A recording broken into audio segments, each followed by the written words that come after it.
Maano, Evaristo, Present po. Tuntang, Present po. Madi, Present po. Good evening po.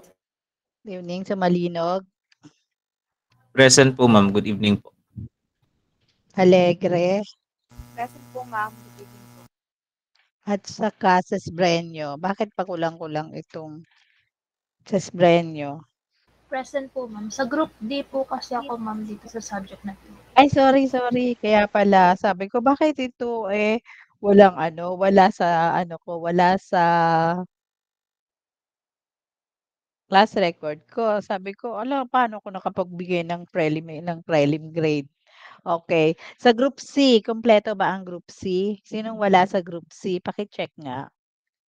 Wala lang akong listahan ng group C. Kumpleto ba ang group C?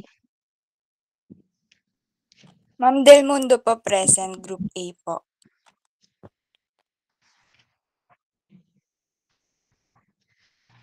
Group C, sinong absent? Sinong wala sa group C?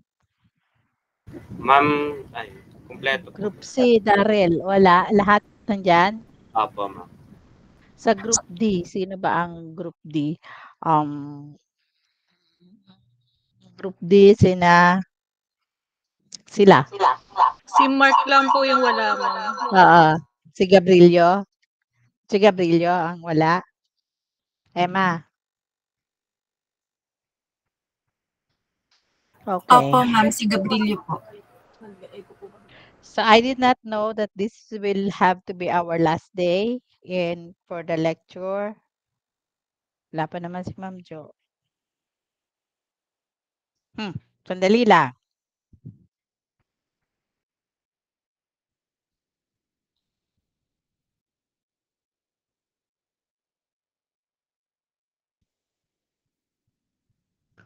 Okay, so let's start.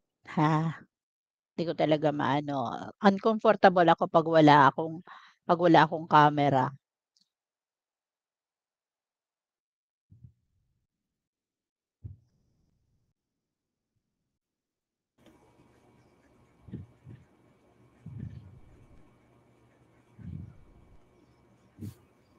Oh, huwag ka magalit. Huwag ka magalit, Kate. Ha? Ano daw?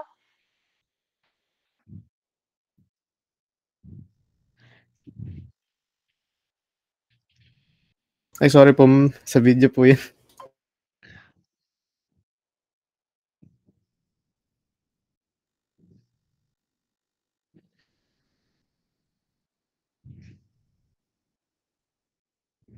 I-open ko lang lahat, ha?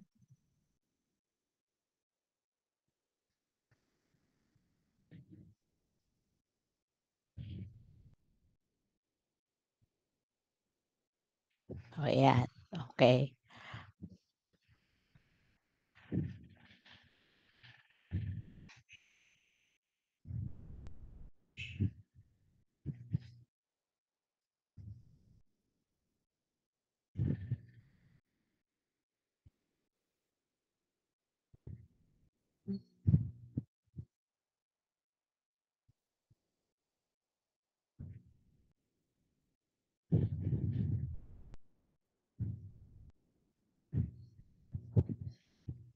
Okay, so for our lesson for today and for your assignment as well, it's already 6 o'clock.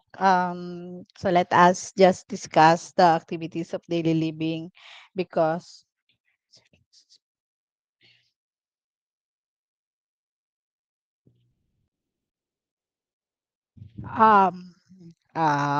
this will be your assignment. Supposed to be isa lang ang assignment mo but because I think sabi nung isang ng third year ay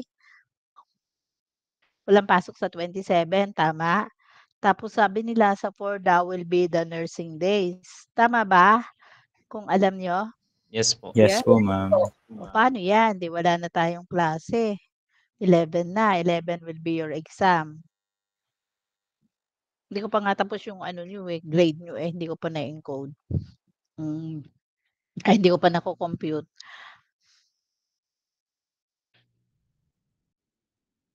Okay. So paano 'yun, 11? 'Di ba ang midterm ba, ang final exam ba will be, from ano 11 to tama ba ako, 11 to 16? Hello, tama ba? Kasi yung 18 wala ng pasok nun, eh. Tama ba ako class? 11 to 16? Hello, 12 to 18 po yung nasa calendar. 11 to 18. 18 po, ma'am. Ha? 12 po to 18. 12 to 18. Okay, so 12 to 18. Kaya lang yung 18 parang masakit na sa ulo. Last day, tapos pipilitin mong gumawa ng grade hanggang ano, pasukan. So, siguro pwede na tayo ng 11. Titingnan natin ha. Okay, so let us first discuss ADL. Bilisan lang natin class at gabi na gagawin ko pa yung computation ng grades nyo. Hindi ko pa nako-compute. So ADLs, as we all know, are these are the basic tasks or essential tasks that a person does for himself and for his survival, basic survival lang to and well-being. So when we say basic, those things that are just very very essential for the survival of the very basic or very essential for the survival of an elderly person. Say mo siya maha-handle, time mo na maha-handle, tapos ipapal na lang po. Say mo siya maha-handle, time mo ano ba yan? Sandali lang ha. Say mo siya maha-handle, time mo maha-handle, tapos ipapal na lang po.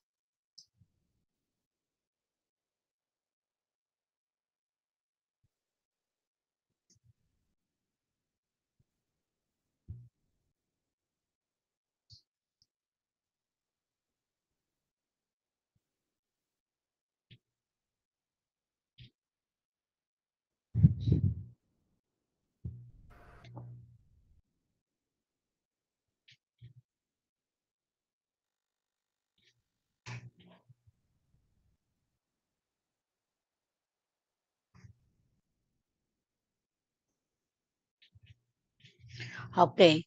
So, these are the activities that are performed by an individual on a regular basis, like daily basis. Ano-ano ba yung mga ADL? Ano-ano ba yung mga ADL class? Wala si Ma'am Jo. Yes, Miss Aguila. Pagkain po, pagligo, Yes, pagligo. pagbibihis.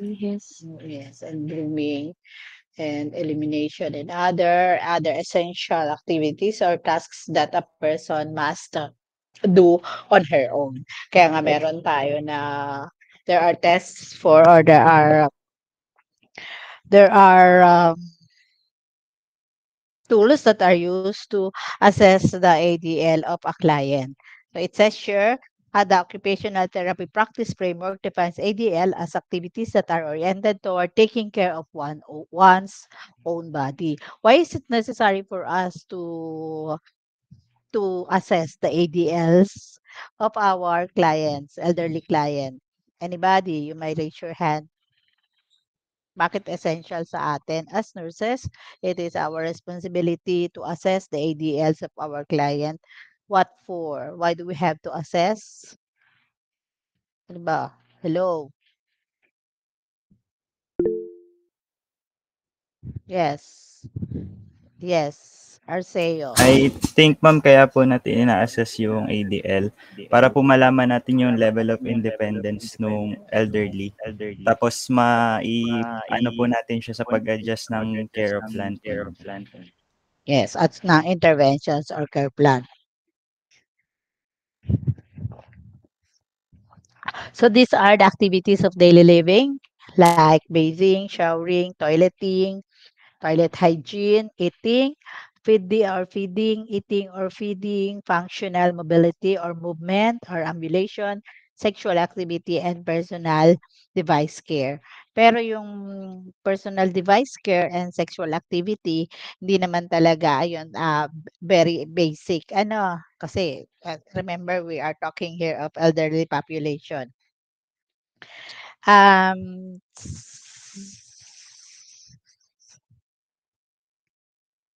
so these are the areas of ADLs: bathing, showering, toileting, dressing, again, feeding, functional mobility, um, personal device care, yan, utilizing essential personal care items such as hearing aids, contact lens, glasses, or orthotics or walker, etc., yung mga crutches.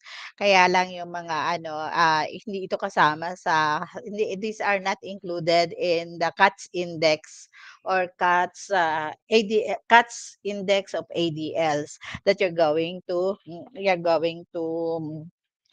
um to do or to use as a tool for assessment. Personal hygiene and grooming and sexual activity, hindi rin yun kasama sa these are the very basic: ambulating, dressing, feeding, bathing, 1, 2, 3, 4, 5, 6, personal hygiene, and toileting. So we have the two tools that we are going to use for our assessment of the activities of daily living. We have two. We have the CATS index of activities of daily living, and we also have the Lawton Brody independent activities of daily living. So magkaiba yan. You're going to use to use both of these in your assessment of the elderly of your choice. Medyo ano naman medyo talagang elderly. The older the person daw, the older the person, the more useful and also the more valid and reliable the assessment using these instrumental activities of daily living and the ADL. So you're going to use both forms. Madali lang naman. Yun nga lang, you have to you have to record what you are doing. Okay, so the instrumental activities, let us first see. Let us first discuss the ADLs are the basic things that an individual need to do to survive and be well. Yun lang, basic survival. Like the tasks that we have mentioned earlier.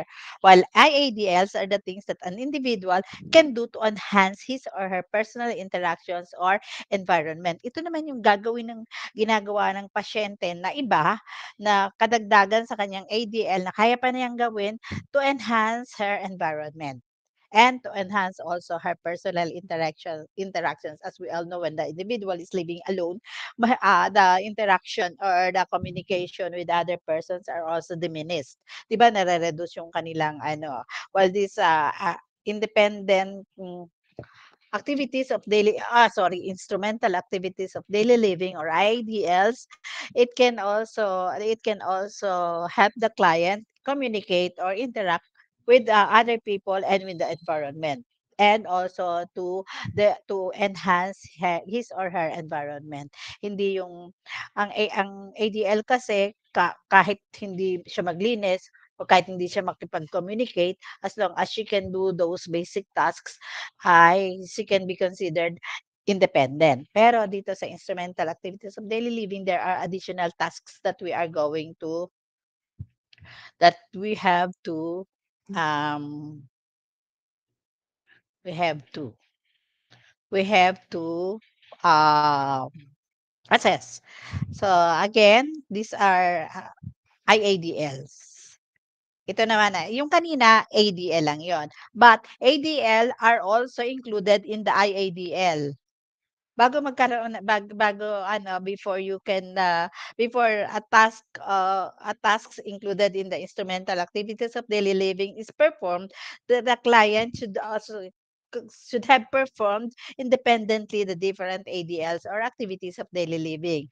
So ang kasama sa IADLs are rest and sleep, education, apart from, of course, those tasks that are included in the ADL.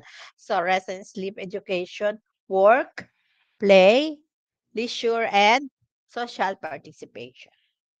Okay, so lahat yon nasa IADL for the improvement of the person himself, for the improvement of interaction, and for the enhancement of his or her environment.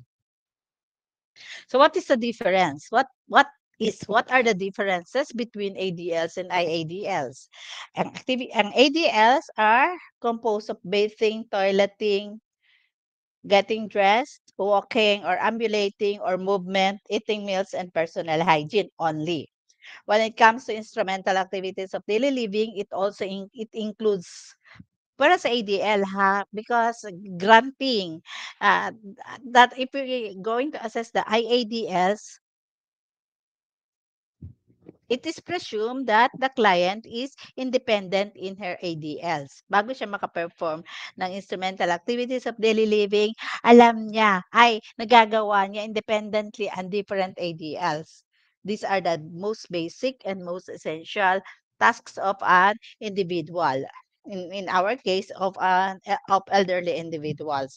So these are the instrumental activities of daily living: doing laundry, paying bills, preparing meals, shopping for groceries, managing chores, and cleaning. Ito yung karagdagan sa kanilang ADL. So when you assess, you both assess not only through interview, although because when we just do the interview, there will be more, parang siguro there can be bias or inaccuracy in the statements or in the answers in the response of your client. So you're going to do this through interview and observation using the different assessment tools that I'm going to show you later. Hanapin lang natin si Ma'am Jo, ha. Okay. Iba naman ang sumasagot. Mamaya na. Wala si Ma'am Jo. Okay. So so naintindihan ang inyong gagawin. These are all the questions or all the criteria and the measurements will be found in the form.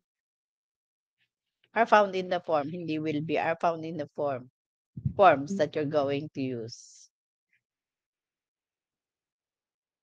Okay. So ADLs are assessed through the use of CATS. This is the most appropriate instrument to assess functional status as a measurement of the client's ability to perform activities of daily living independently, to assess function and detect problems in performing activities of daily living, and to plan care accordingly. Tapos, yun lang, sasagutan lang ninyo ng yes or no for independence in each of the 6 functions. Okay?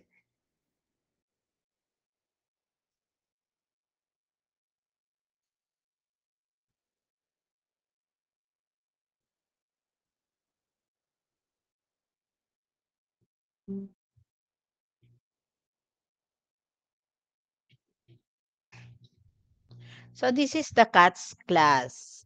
CATS index, ginawa yan ni CATS. Hindi ko lang alam ang pangalan ni CATS. CATS index of independence in activities of daily living.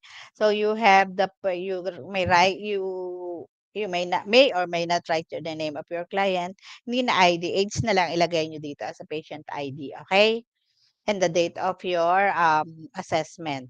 So these are the contents of the CATS Index of Independence in Activities of Daily Living. We have activities, point 1, points, 1 or 0. 1 or 0 lang yan, ha? So the highest score will be 6. So independence means 1 point. So when we say 1 point or independence, there is no supervision, direction, or personal assistance from the nurse or from the caregiver or from other persons. Kaya nga independent siya, ano. So no supervision, no direction, or personal assistance. If the client is to be scored 0 or dependent, the client needs supervision, direction, personal assistance, or total care from a caregiver, from a nurse, or from a relative. Naintindihan ba? Mag-open naman kayo ng camera, hindi porke hindi ako makita hindi kayo magpapakita. I feel uncomfortable pagka hindi ako naka-open ng camera. Hindi ko lang talaga ma-open, may X. May naka-cross. Ayan na si Miss Bakit nagpapa-admit si Ma'am? Okay, so iisa naka-open, si Amanda lang. Open niyo naman yung camera niyo. Ako lang ay talaga hindi makapag-open. Pag tinurn on ko, tapos bigla ako makita ano. O yan o, ganyan ang lumalabas class. Naka-block.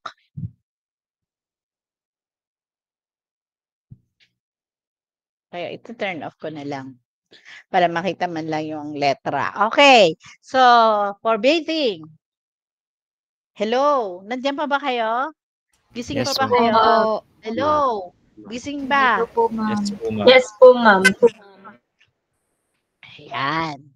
Hello, Ma'am Jo, nasaan ka na? So, for bathing, dito lang sa baba, lalagyan nyo lang yung 1 or 0. Binibilisan ko, wala na pala tayong time, no? Isang araw na lang. Huwag na tayo sa 18 plus, masyado ng ano, parang gusto mo na magbakasyon ng 18, di ba?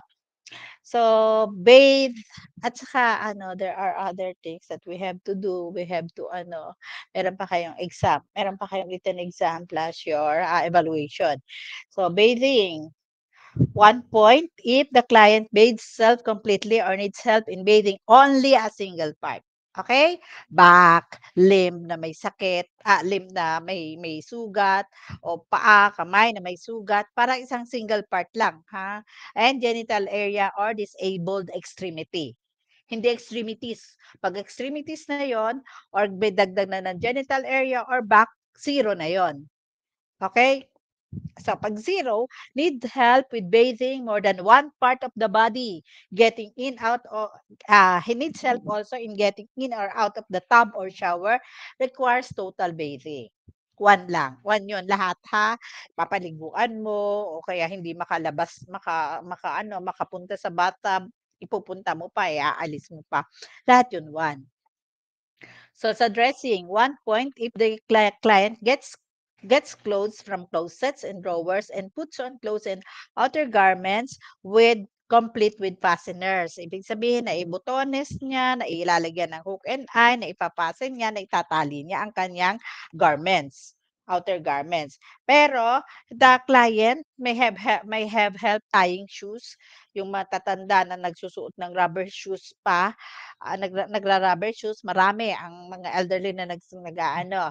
But that will also be 1 point, ha? Kasi mahirap naman talaga magtali lalo na yung yuyuko ay medyo obese, mahirapang yumuko siguro because of the pain in some parts of the body. 0 point if the client need helps with dressing self or needs to be completely dressed. Okay? So pag sinabi niya na, pakikuha ang damit ko, hindi ko makukuha, 0 yon. Okay? So maganda pag naobserbahan nyo talaga. Lalo na yung kung kasama nyo naman sa bahay. Alam nyo na, kahit nga siguro hindi nyo tanungin, naobserbahan nyo na to. Okay. So for toileting, 1 point, pag kaya niyang pumunta sa toilet, gets on and off the toilet, arranges clothes, cleans genital area without help. Arranges clothes, 'di ba, pag uupo siya, 'di ba, itataas niya yung kanyang, ang tawag dito, yung kanyang damit, lalo na yung mga ano na matatanda, yung mga babae na mga nakapalda pa or nakabestida pa. 0 point if the client needs help transferring to the toilet, cleaning self or uses bedpan or commode. Kung nagko-commode siya at o kaya ay nakahiga siya, she has to use the bedpan in eliminating or toileting, then that is 0 points. If the client can move in and out of bed or chair unassisted, ay unassisted, so the client gets 1 point. Yung mechanical transfer, 'di ba, nakakita na tayo yung uupo ang pasyente doon sa parang silya tapos ay pipindutin tapos makakalipat na siya sa chair pag siya nag-ooperate, okay? Pero pag hindi siya nag-ooperate, that is 0 points. Needs help in moving from bed to chair or requires a complete transfer, binubukat. o kaya ay naalalayan, then the client gets 0 points. For continence, exercises complete self-control over urination and defecation. Pag gusto niya dumumi, pupunta pa siya sa CR. Pupunta na agad sa CR. Pag gusto niya mag-defecate, pupunta na sa CR mag-isa. But if the client hindi pa nakakarating ng CR, dumumi na, o kaya ay umihi na, o kaya nagda-diaper, that is 0 point. Okay? Yung hindi na niya kayang pigilin ang kanyang urination and defecation and he needs to use diaper, that is 0 points. For feeding, if the client gets food from plate into mouth without help, yun ang that is 1 point. Hindi mo nasusubuan, hindi mo aalalayan. But if the client needs partial or total help with feeding or requires parenteral feeding or NGT feeding, that is 0 points. Kung total parenteral nutrition, 0 point din yun. And the preparation of food may be done by another person in feeding or ADL. But in IADL, the preparation of food must be done by the elderly or by the person. So scoring is 6 is high. Patient is independent. 0 is low or patient is very dependent. So you may score 4 pagka moderately independent o kaya naman 2 pagka slightly dependent or moderately dependent and 0 for if the client is very dependent. So kung lahat ng ito ay 0, the client will be very dependent. Okay? Naintindihan ba, class? May question? This CATS is the best index of independence is commonly referred to is the most appropriate instrument to assess functional status as a measurement of the client's ability to perform activities of daily living independently. So this is used in hospitals, in other. This is applicable in any setting and in any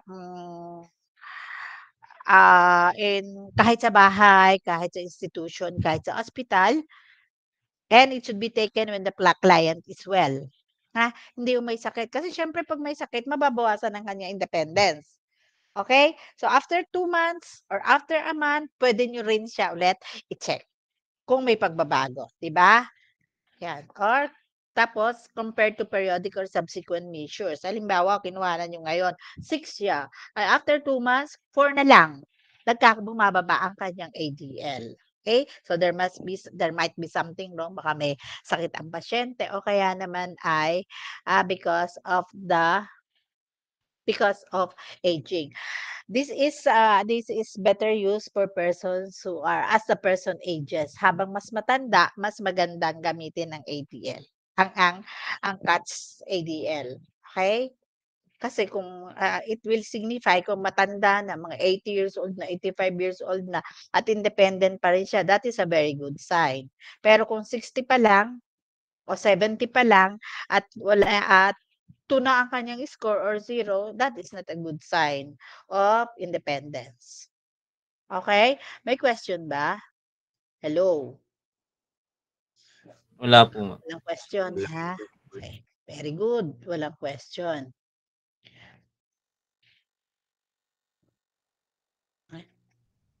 Wala na.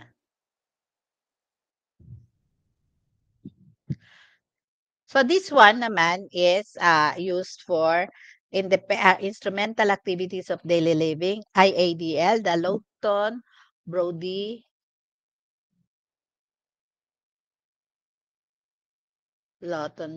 ano yan Lawton-Brody ang tawag sa kanya. Lawton-Brody Instrumental Activities of Daily Living Scale or IADLS. Okay, so ito rin ating after the activities of daily living, then you can assess the client further assess the client using the IADL. So ito yung nasa IADL and it is scored only by 0 or 1 din. Kasama dito wala ito sa class ha, these are not basic. Ang basic yung kanina sa ADL. So these are the categories or the items that you are going to assess: ability to use the telephone, laundry, shopping, mode of transportation, food preparation, responsibility for all medication, housekeeping, and ability to handle finances. Okay. So let us start with the ability to use the telephone. If the client operates telephone on own initiative, looks up and dials number, and etc. Ngayon naman, nagpe-Facebook pa, di ba? Nagme-messenger, nag-YouTube, lahat. Pwede pa niyang gamitin yon. Then the score will be 1. If the client dials only a few well-known numbers, for example, sa nanay, sa anak niya, sa pamangkin niya, sa nurse niya, sa doctor niya, then the client will get a 1. Answers telephone but does not dial. Nahirapan mag-dial. Ngayon naman kasi keypad na, di ba? Ay, keypad, hindi pala. Ay, touchscreen na. So, answers telephone but does not dial. I think they are talking here of yung telepono dati o yung telepono sa bahay. 1 pa rin yun. Does not use telephone at all, 0. So, medyo magaan to. Medyo ang scoring dito parang mas lenient, di ba?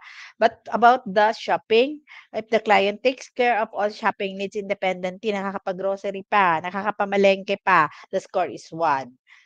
Pag ang kaya lang niyang i-shop are small purchases like konting pagkain, konting prutas, o konting kaya sabon, that scores 0. If the client needs to be accompanied on any shopping trip, magpapasama sa pamangkin, magpapasama sa caregiver, magpapasama sa kapitbahay, the score is 0.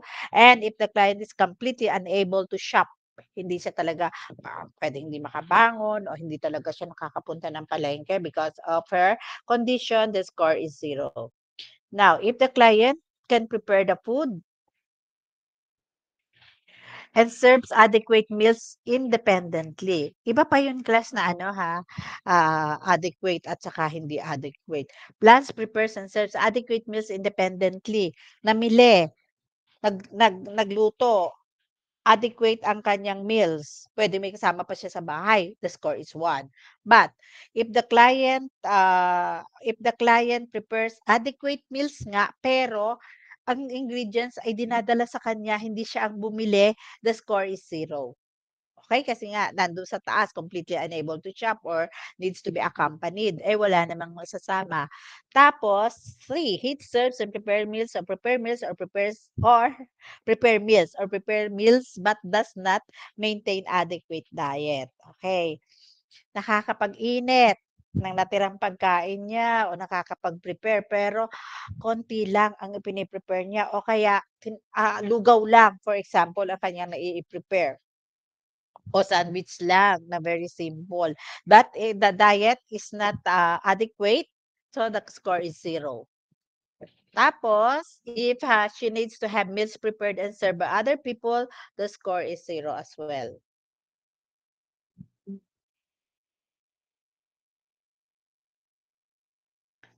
Now for the housekeeping, if the client can maintain, kaya pa niyang gumawa sa bahay niya.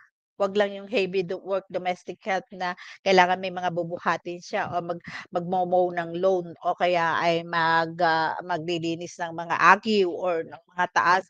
That needs help. Pero if the client can maintain her house or with occasional assistance, linggo-linggo may pumupunta, tutulungan siya, 1 pa rin yun.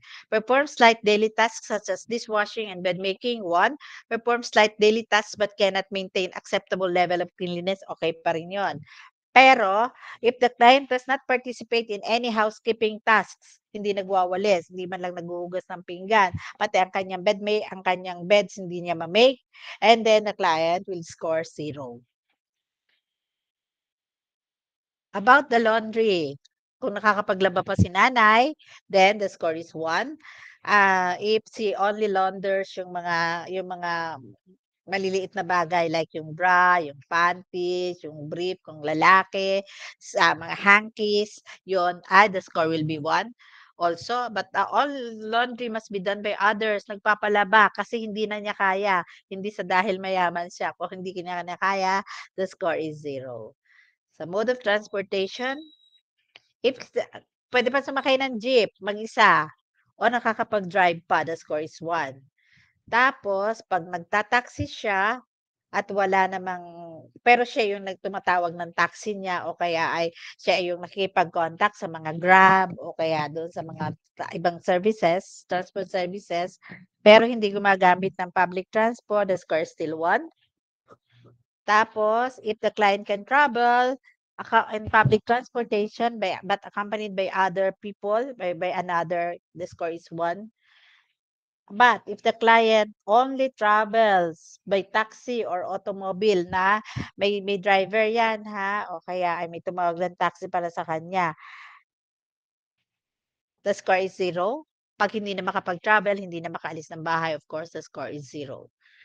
If the client takes her own medication in correct dosage at time, walang assistance, alam niya, pag nireseta ng doktor, alam niya yung iinumin niya at alam niya kung anong oras at anong dosage. That is 1. But, if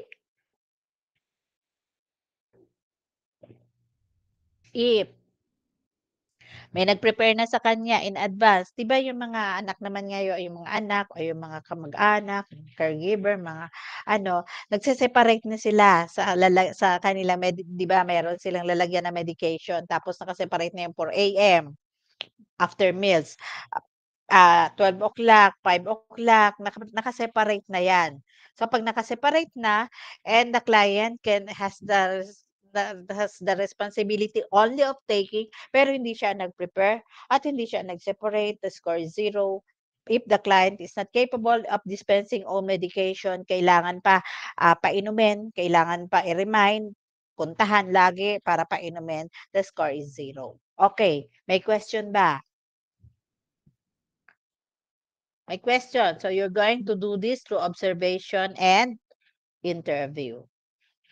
Okay. So the total score, a summary score ranges from 0 to 8 for women daw. And 0 through 5, ang 5 lang ang kanyang high function or independence. Kasi alam niyo naman ang mga lalaki, because of the nature ng mga lalaki, hindi sila, 'di ba, hindi naman talaga sila nagha-housekeeping at saka naglo-laundry and other tasks for that matter. So, pag ang 5 sa kanila, independent na. Okay? Kaya yung mga lalaki kahit kailan. 'Di ba mga girls? Alam mo pagtanda pala gano'n sila? So this is an appropriate instrument to assess independent living skills. This is more complex. Kaya lang, mas more complex kasi nga because of the additional tasks that are being done by the individual which are not basic or which are not only essential for survival. Okay? It can be used in community or hospital settings. Kaya lang daw ito ay it is easy to administer, kaya lang daw ay limitations of the instrument can include the self-report or surrogate and rather than of the functional task. Kasi nga, limited ang inyong observation. Kasi hindi niyo naman siya sasamahan sa palengke, 'di ba? Ay, meron pa pala, may kulang pa pala yung finances.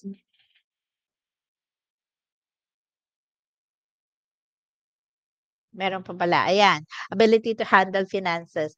Manages financial matters, nakakapunta pa siya bangko, nagagawa ng check, nagbabayad ng mga bills, collects and keeps track of income. Ano ba naman ang ini-income ng mga yan? Sabi ko nga, meron silang pension at sometimes they have meron silang mga apartment for rent. Di ba yun ang kanilang income o kaya meron silang mga tindahan na may nagdadala ng income, kaya pa niya yung puntahan at keep track of the income. If the client manage day-to-day purchases but needs help with banking, major purchases, etc.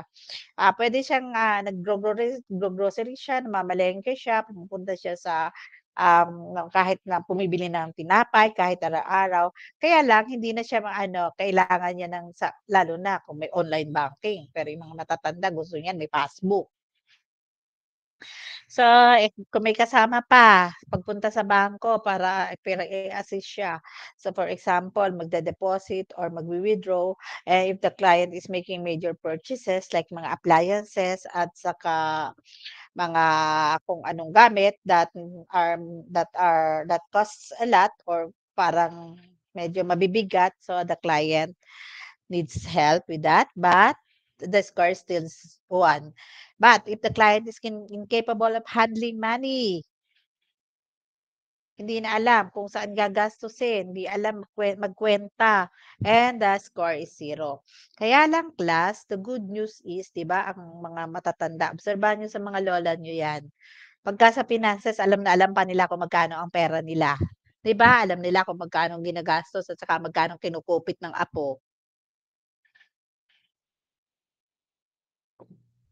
Tama ba, class? Okay, so you're going to do that. I will send this through Messenger kasi hindi na naman pala ako makapag-upload. Hindi ko alam kung bakit. Ang daming mali, ang dami ng problema ko ngayong araw na ito. Wala akong camera, wala akong gagawa pa ako ng grades niyo, deadline na bukas. May pasok pa ako bukas ng umaga. Nasa school ka ba bukas ng umaga, ma'am? Ma'am Jo?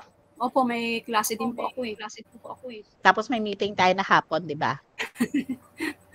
Toxic na toxic, ano. Tapos deadline pa Ah, ng eh. coding. Ito.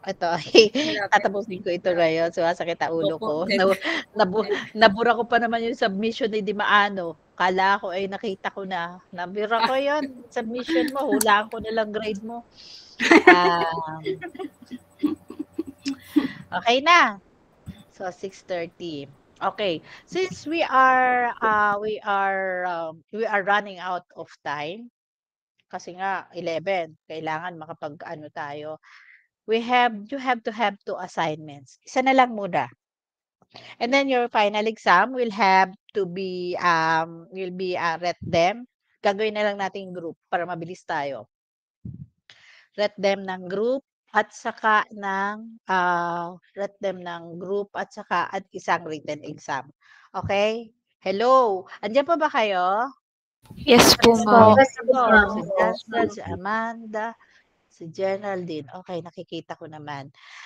So we will advance. Ang dali lang naman to. Huwag kayong mag-alala. Makakakain din kayo. At yun nga lang, magko-compute ako ng grade. And ano na? Ben, wala na ako. Sayang, nag-lipstick pa naman ako ng napakaganda. Hindi ko pa kayo makikita. Sa phone kaya? Ay, wag na nga. Open ko pa. Anong sunod, ma'am? Kalimutan ko na. Ang sunod ay nasaan? Wala. Nawala yung Nawala yung isa. yung postmortem. Yung Oo. postmortem. Wala. Dali. Nasa ko na itapon yun? Cuts. Performing postmortem. Postmortem care. Napin ko na lang.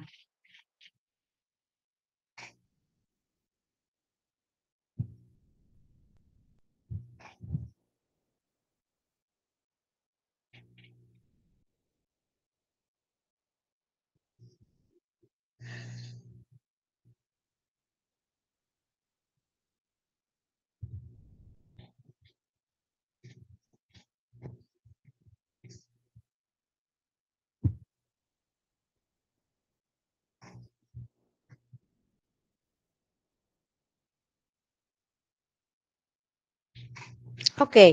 So this is the last part of our lesson. Actually, merong mga ibang lessons hindi naman namin in-skip natin at yung mga restraint na yon di naman yung kailangan ang ibang ano. So sayang yung 2 linggo, 2 araw natin. But anyway,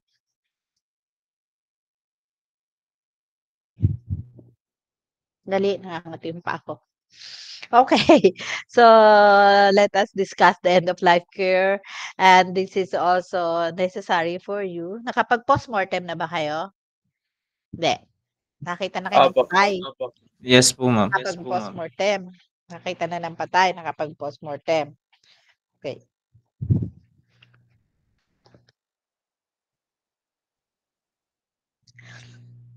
Okay, so let us just discuss some concept about death and dying. O, 'di ba? Do you still remember the different stages of grieving or dying by Elizabeth Kubler-Ross? Natatandaan pa ba 'yon? Class, sa inyong Fundamentals of Nursing. Andun 'yun. Tama, ano? Hello, class. Aba, nawala na kayo. Yes po.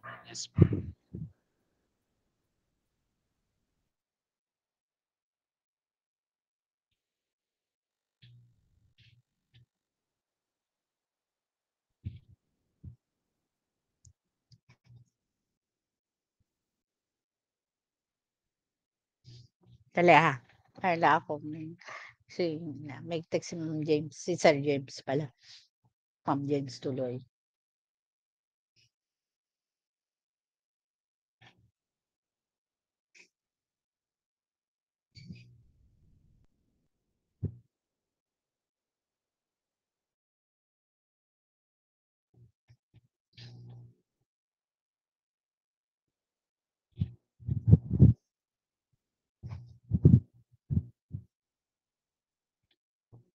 Okay.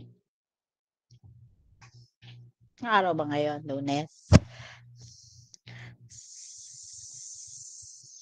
Familiar pa ba kayo? Tinatanong ko, hindi man lang ako sinagot. Yes Are you po. still familiar? Okay, what are the stages of grieving according to Kubler-Ross? Yung ano po, ma'am, denial, yung anger, bargaining, depression. And lastly po yung acceptance. Ano po ba? Yes. Siguro si Ross na yan, si Kubler-Ross na yan. Siguro yung kanyang stages of grieving. Para Ma'am Jo, parang isa lang yun sa mga sa a lot of things na nakuha natin sa ating when we were studying. Parang isa yan sa naka-stick sa isip ko. Yung dying. Morbid ako eh. Yan, hindi ko nakakalimutan yan na itinuro sa amin. Okay. So, what we have here, the sabi nga ng objectives natin. We are expected to understand and explain the stages of dying, the 5 aspects of terminal care, the ethical issues related to death and dying, signs of multiple organ failure, postmortem care, cultural and spiritual considerations related to end-of-life care. And the topics are, we have stages of dying, attitude toward death and the end of life planning, factors influencing decision making, dilemmas, providing terminal care, and finally providing postmortem care. So according to Janssen and according to Kubler-Ross, we have these are the stages of grieving. Sometimes they call it the stages of dying, the stages of grief, denial, anger, bargaining, depression, and acceptance. Ano ba yung denial and why do people use denial as the first stage of grieving? Hello, class. Mamaya ka na, Jancel. Anybody? Nangangatian pa ako. Maitas nga pa ako, di yun man nakikita. Tapos kakamutin ko yung gitna. Yung gitna, yung gitna ng dalawang daliri, makate, para may dryness. Wala namang alipunga. Sino? Anybody? Maddie, nasaan ka? Ay, wala. Ma'am, yes. Mag-roll call nga tayo kung wala yung mga yan.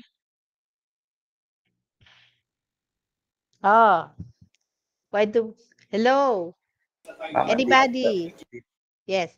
In our lessons in psychiatric nursing, we talked about denial as a form of defense mechanism. Para ano? Miss Adun.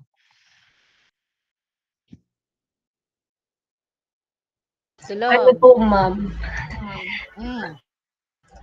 Yung denial po is ginagamit po siya ginagamit po siya para po ma-process pa po yung situation na nandun sila. Kasi at that point po, parang sobrang overwhelming po nung nangyari.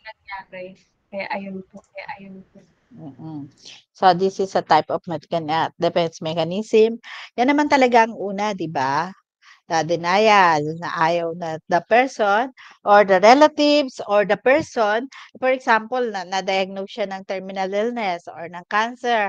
So, di ba una muna denial? The person cannot accept the reality, cannot yet accept the reality of the situation or of the news or of the loss or of the hindi lang tuklas sa hindi lang ito loss of life where we use denial, 'di ba? Hindi lang loss of a limb, loss of a relative, death, kundi pwede rin naman na loss of independence 'pag nakulong ka, mga natural disasters, loss of let us say yung loss of job or unemployment. Pwede ka rin, you may also go through these processes. Nag-break ng boyfriend or ng girlfriend, pwede ka rin dumaan yan sa stages na yan. Tama ba, Jancel? Yes po, ma'am. Oo. Kahit yung transfer to other school. So, denial muna ang ating ginagamit that we refuse to accept at first. Sometimes, so denial, the duration of denial is not the same for all people. Kung ikaw ang concerned, siyempre mas matagal yung denial mo. 'Di ba? O kung loved one mo yung concern, depende yan sa closeness mo. O kaya sa closeness mo, sa aso mo, sa kamag-anak mo, or kung sino man ang nawala sa buhay mo. Okay? So, first, you refuse to believe that this thing is happening or meron nawala sa'yo. You refuse to believe. You act normally as if nothing has happened. Tama ba yun, Jancel? Yes po. Mm. So, after denial, totoo na nga yata 'to, sabing gano'n. So, comes anger. Ano naman yung anger at what is the role of anger? At saan magagalit? And where is anger directed to? Hello? Yes, Jero. Anger po, ma'am, comes after denial kapagka nahaharap na po nila yung problem at hand. Tapos kaya po nila nararamdaman yun, parang sinisisi nila yung sarili nila or yung iba about sa mga past choices po nila. Kasi ma'am, pag mamamatay ka na, parang ang common perspective is parang ang cruel naman nun para sa kanya and parang ang unfair. Oo, at saka hindi lang 'yon kundi yung your anger is not only directed to yourself, pero kung ikaw ay may sakit sa doktor, 'di ba? Sa doktor, sa nurse, sa relatives na hindi o kaya ay sa partner na hindi siya naalagaan.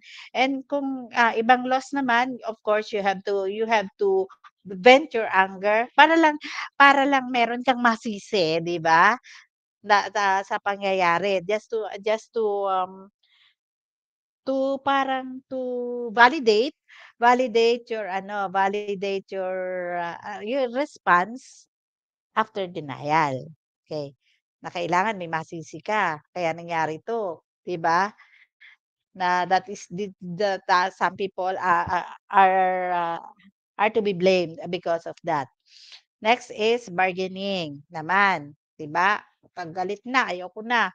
Sawa na akong magalit, parang parang wala namang kahihinatnan yung galit ko, 'di ba? So, ano pa kaya ang puwede kong gawin? Then comes bargaining. Ano naman yung bargaining? Yes. Ito po yung ma'am, yung after mo ma-realize and after mo ma-vent out yung emotion mo, dito po papasok yung parang magme-make promise ka sa sarili mo na if ever gagawin mo 'to, ita-try mo i-reverse yung situation. For example, may namatay na kamag-anak tapos hindi mo matanggap, parang for example, magsasabi ka na paggising mo tomorrow ay hindi po yun, hindi po nangyari, gano'n po. That is denial. Yes po. Parang ano po ma'am yung inaano ko po is yung parang magbabago na siya gano'n po. May parang gagawin siya sa sarili niya.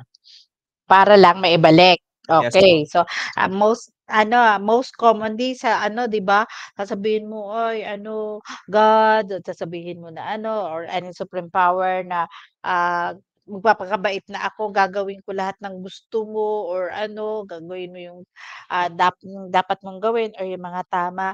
Basta lang maibalik mo yung whatever is lost, okay? Next is depression. Ito naman is depression is healthy. Bakit siya tinawag na healthy? Tapos ka na sa bargaining, wala ka na talagang magawa. And you have to go through depression before you finally accept what is going on or what has happened.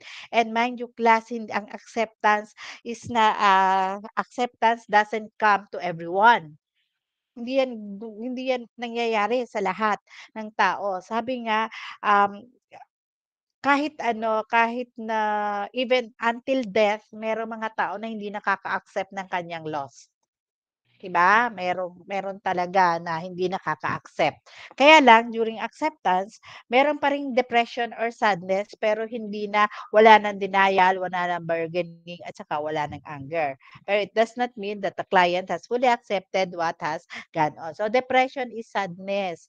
'Di ba? So pag na-realize mo na wala ka na talagang magagawa, hindi ka na puwedeng magalit, wala nang magagawa, hindi ka makapag-bargain, wala namang mangyari kahit makipag-bargain ka. So you go into depression. And depression is the longest, parang gano'n. Is the longest daw part of the healing process or is the longest stage of grief bago you finally accept. Okay? So depression, lahat naman dumadaan sa depression. And some people go into sometimes they go into clinical depression hanggang kailangan na nila na also ng medication or ng treatment before they can finally accept. So those are the 5 stages of grief. Kaya lang kung ikaw, if you have been diagnosed with a terminal illness, tapos yung 'di ba parang nagde-deteriorate ang iyong condition. Kasi wala ka naman na talagang terminal, palliative care lang. Paano mo maa-accept 'yun? Isipin nga natin, 'di ba? Siguro kung yung loss of a limb, puwede pa. Pero yung terminal illness na alam mo naman na you're going for the worst, baka hindi na-a-accept. Okay? So, those are the stages of grieving. Sabi nga, we have the denial. This helps the individuals minimize the overwhelming pain of loss. Pag hindi niya talaga inisip o dininay niya, hindi niya agad natanggap, denial helps individuals minimize the overwhelming pain of loss. Kaya lang, eventually, at matatanggal din ang denial mo pag nakita mo na talaga ang reality, then anger will set in, then bargaining. Sabi nga, this is a psychological mechanism for delaying the inevitable, involves a process of negotiation, usually with God or some other high power. Then depression indicates that that will come sooner than later. The sad mood is a result of confronting potential losses kung wala pang loss, ha? Pero kung tapos na yung loss, ay actual loss na yon ang iyong kino-confront. And the acceptance, sabi nga, it's not that he or she no longer feels the pain of loss. Instead, he or she is no longer resisting the reality of the situation and is not struggling to make it something different, like in bargaining and in denial. And sadness and regret can still be present in this phase, but the emotional survival tactics of denial are less likely to be present during this phase of grieving process. So, how do we promote acceptance? So, nurses can help clients to pass from one stage to another by providing emotional support and by supporting the client choices concerning terminal care. Ito yung sa mga sa mga nandiyan pa, meron palang terminal illness or newly diagnosed. So, nurses can help the client to pass from one stage to another, emotional support. Emotional support, just to be there and answer questions in honest manner. This is how I'm for dying clients than in any other situation. So being available for conversation. Also, nurse provide emotional support. Tapos, and of course, we have to let client die with dignity. Okay? So kung if you are a nurse, lagi yun nasa ano natin, lagi yun na nasa isip natin. Dying clients should also be treated with respect. So gagawin natin pain-free, comfortable, well-nourished, well-hydrated. Tapos lagi nating we have to avoid yung mga immobility and contractures, lahat ng comfort ibibigay natin in the form of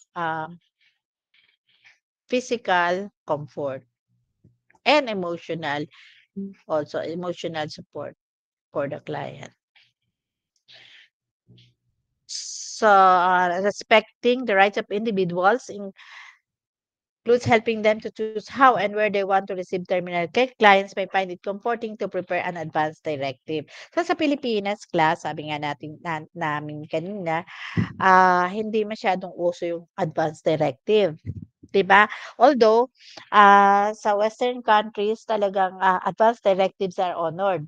Ano ba yung advance directive? Yun yung legal document na dinidikta ng pasyente kung anong gustong mangyari sa kanya, kung anong treatment ang gusto niya, kung siya ba ay ire-revive pa or hindi na, or gagawa pa ng mga extraordinary measures to prolong the life. Nandun lahat yun sa advance directive, and it should be signed by the client with witnesses in the presence of course of the lawyer. Pero sa Pilipinas, 'di ba, ang tinatanong ay ang relatives, hindi naman tinatanong yung may sakit, 'di ba? Tama ba, class? Andiyan pa ba kayo? Yes po. Wala. Yes po. Yes po. O sila.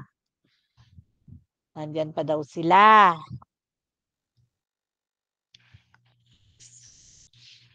Nasaan na ba 'yon? Okay, ha? Yun. Pwede 'pag sinabi ng pasyente kasi dito sa Pilipinas napaka-common yan na pagka may terminal illness iniuwi na lang sa bahay. And, those people who are terminally ill, they just want to stay home and to die among the relatives, 'di ba? Yun ang gusto nila na mangyari, most of the Filipinos.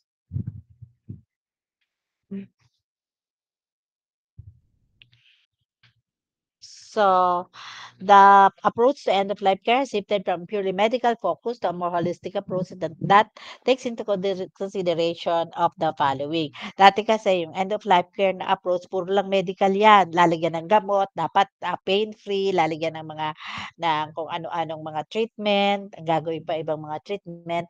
Pero, today, the approach has shifted to a more holistic approach considering the following: consumers' personal values. Ano ba yung gusto ng tao? Ano ba yung mahalaga sa kanya? Mahalaga ba sa kanya that to be surrounded by relatives? Tapos yung to follow the cultural and spiritual beliefs, mahalaga ba sa kanya na mapuntahan siya ng chaplain or ng pare? And also, yung mga life experiences niya. For example, meron na dati na nagkaroon ng mga experiences ng kanilang mga terminal illness sa kanilang pamilya. So, alam na niya kung which was better, kung alin doon sa mga choices nila at saka mga decisions nila ang nakapagbigay ng siguro parang better decision making than other decisions. So according to Glaser and Strauss, there are four awareness contexts. We have close awareness, suspected awareness, and mutual pretense awareness, and open awareness. So when we say close awareness, class, alam, the patient is unaware of his or her terminal state, whereas others are aware. Alam ng doktor, syempre, alam ng mga nurses, alam din ng ibang kamag-anak. O bakit kaya? Sometimes we have to use the close awareness. Sometimes we have to employ the close awareness. Bakit?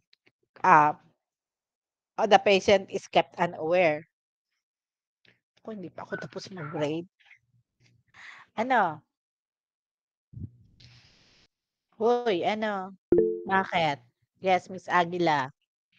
Siguro po ma'am para hindi na ma-stress yung pasyente or mabawasan po yung psychological distress niya.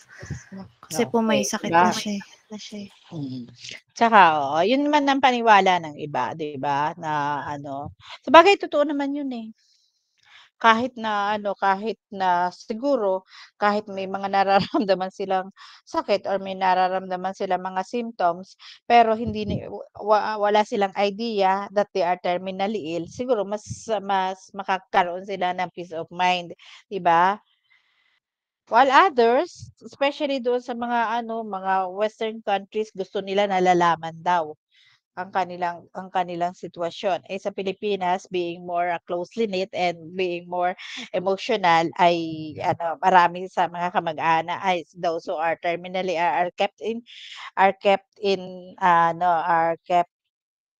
secret. Ano ba 'yun? Basta nagiging sikreto sa kanila, are kept from the truth. Okay?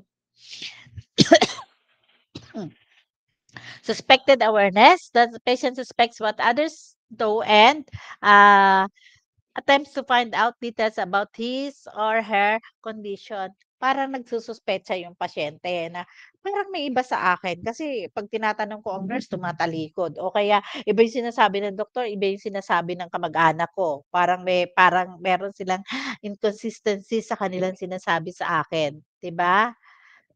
So yun, ha. Parang iba yung sinasabi ng doktor at saka iba yung sinasabi ng mga kamag-anak niya. So, there are inconsistencies. So, malala, nagsususpect na yung client that something is very, very wrong with her.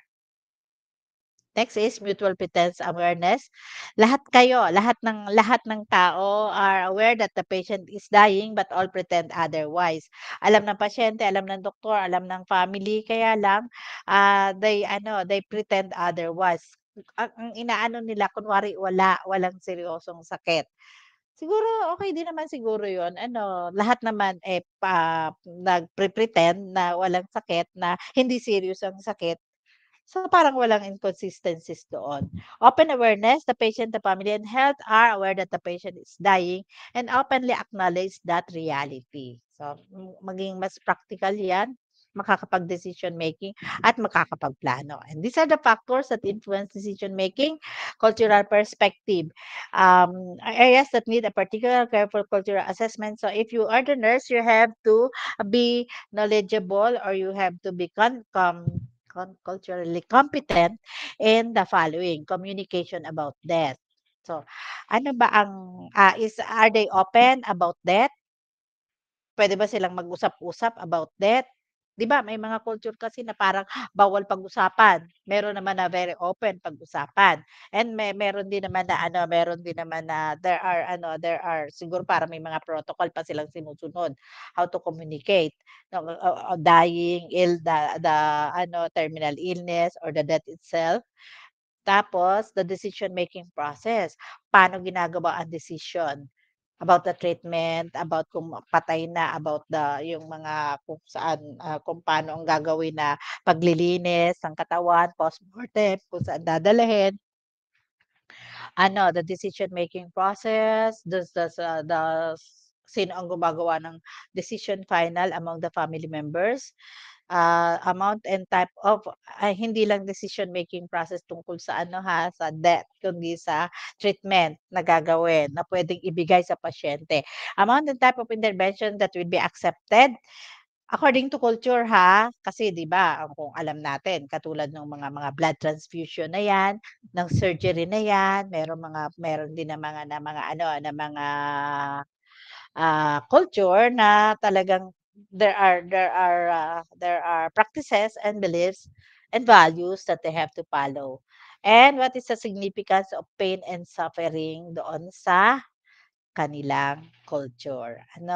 What is the significance of pain and suffering? Ano yung kahulugan niya? Kasi may mga culture kasi na 'pag sinabi natin na suffering and pain, bayad ng kasalanan yon. Minsan naman there are just yung mga, trials sa buhay. Minsan naman mas malaki daw ang pain mo, mas marami ka raw pinagbabayaran na mga kasalanan. Meron yon. Ako nga meron ako dyan na ano, pero hindi ko na lang sasabihin kung alin. Okay. So, you have to understand lahat yan, ha?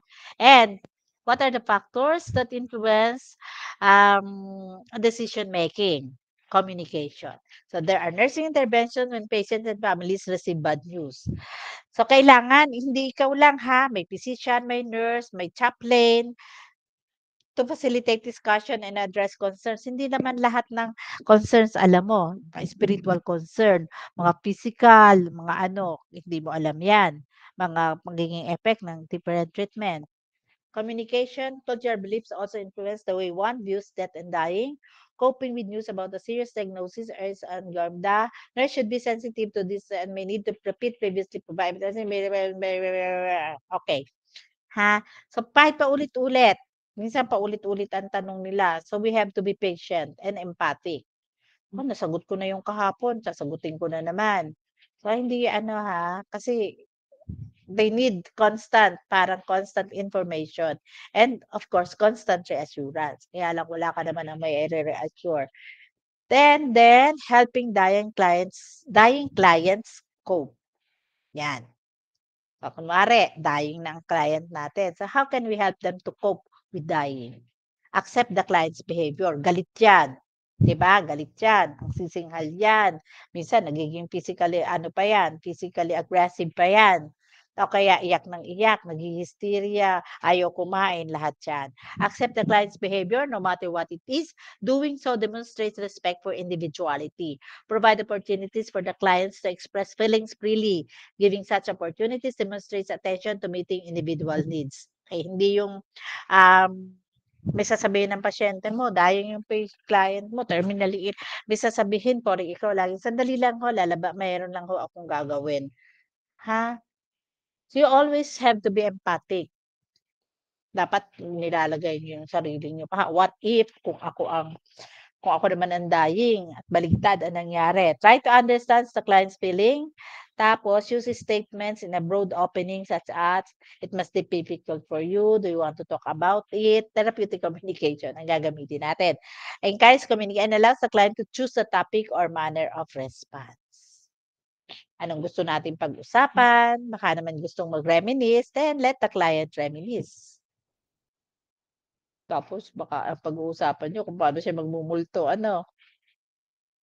Next is responding with sensitivity to difficult questions. Avoid making unhelpful responses that dismiss the patient's real concerns or defer the issue to another care provider. Pag magtatanong, Miss, yung bang ano ba yun? Ano ba yung halimbawa may bagong treatment or may binigay sa kanya na bagong treatment. Tapos, ikaw naman, ang sasabihin mo, ay basta makakatulong sa inyo yon. Ganun lang ang sasabihin mo. Makakatulong mo sa inyo yon. So, mali yun ha. If you really, ano yon? Ano ba yun? So, avoid making that responses. So, be honest as much as possible. At huwag niyo na ituturo, kay doktor niyo itanong, o doon sa nurse niyo itanong. Mawawalan siya ng trust sa iyo. Lalo lang yun magkakaroon ng emotional and psychological, sabi nga ninyo, distress. Should acquire the patient discussions in response to a patient's concern should occur when the patient, although that may be the less convenient time for the nurse. Discussion in response to patient's concern. Pagka may tinanong, pag nagtanong lang, ang hirap yata, wag ka ano kaya yung kung ikaw nag-aalaga ng isang terminally ill, ano kaya yung concerns? Paano mo sisimulan yung mga usapan niyo? Paano kaya yon? Lagi lang ng kumusta po kayo, ganun lang. May masakit ba? Ganun lang. So, but when the client expresses a need, for example, need for information or need for assurance, saka ka lang magsasalita. Okay? The nurse could establish eye contact and follow a statement annulling the patient's fear and an open-ended statement and so.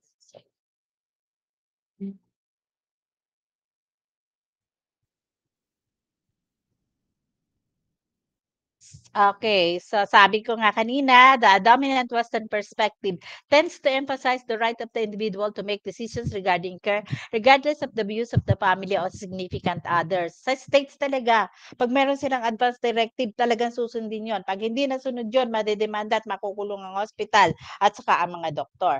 Pero, in many other cultures like Asian Americans, African and Mexican Americans are likely to view life and death decisions as family issues at must be discussed and decided as a group. Pero sa United States, sa mga Western, sa mga Western, ang mga England, sa mga Western countries na ang ano diyan, ang view diyan kung ano ang gusto ng pasyente. Okay? Now, if the client cannot decide for himself, meron siyang surrogate kung hindi na kaya.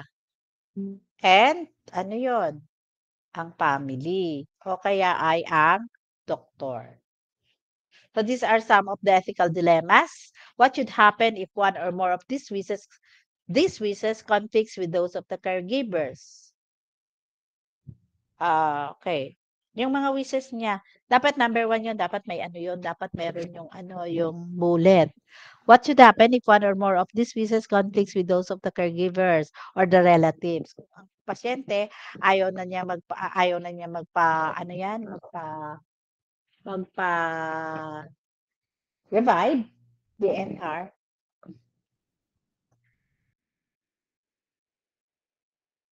Siguro ako yung nahihilo na, ano. Sabi ko, bakit kaya wala akong naririnig? Boses ko naririnig ko, pinipilit ko i-adjust yung aking ano, headset. Wala nga pala nagsasalita. Ako lang pala. Okay, so yun daw. Paano gagawin? What if a spouse values the companionship of the dying person and wants all possible life-extending actions to be provided in conflict with the patient's advance directives? Anong gagawin ng mga doktor at saka ng mga ano ng hospital kung ang gusto ng asawa o hindi na siya ay wala ng resuscitation pero ay nung mamamatay ay ng dying person pero yung asawa ay gusto ay matagal ay hindi pa muna i-prolong ang life ng pasyente niya, ay ng asawa niya. What if a physician or family member determines that the patient cannot cope with hearing a terminal diagnosis? So anong gagawin nila? Gagawin na lang nila ano, yung kanina, closed. Ano 'yon?